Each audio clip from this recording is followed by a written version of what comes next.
First of all అసలు కోపం తెచ్చుకుంటున్నామంటేనే మనని మనం హింసించుకుంటున్నాం. మనం అవతల వాళ్ళ మీద అరిచేసి అది అచీవ్‌మెంట్ అనుకుంటున్నాం గానీ, యాక్చువల్‌గా కోపం యొక్క ప్రభావం మన మీదే పడుతోంది. సో, అంటే మనల్ని మనమే హింసించుకుంటున్నాం. ఆరోగ్యం పాడవుతోంది. సంబంధాలు చెడిపోతున్నాయి. ఆ తర్వాత ప్రకృతి.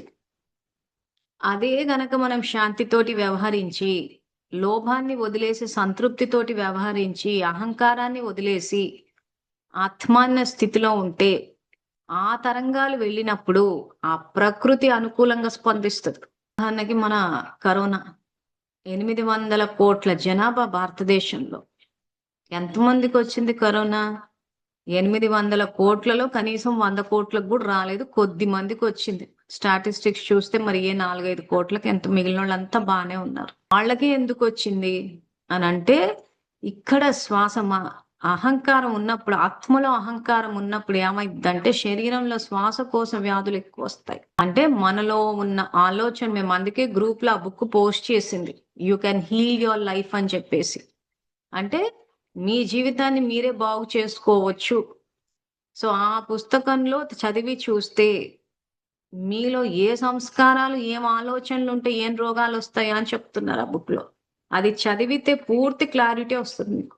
మనం ఎంత రైట్‌గా ఆలోచిస్తున్నామా, రాంగ్ ఆలోచిస్తున్నామా అని చెప్పి. అందుకే ప్రపంచంలో గమనించి చూడండి ఎక్కువ మటుకు శ్వాసకోశ రోగాలే ఎక్కువొస్తాయి. Respiratory diseases ఎక్కువొస్తాయి. ఎందుకంటే అహంకారం వల్ల. ఎప్పుడైతే ఆత్మలో అహంకారం పెరుగుతుందో దాని ప్రభావం శరీరం మీద పడ్డప్పుడు శరీరంలో రెస్పిరేటరీ సిస్టమ్ ఎఫెక్ట్ అవుతది. ఎలాగైతే ఆత్మలో క్రోధం ఉంటే బ్లడ్ ప్రెషర్ పెరిగిపోతుంది. ఆత్మలో ద్వేషం ఉంటే క్యాన్సర్ వస్తోంది. ఆ బుక్ తీసి చదవండి మీకు తెలుస్తుంది.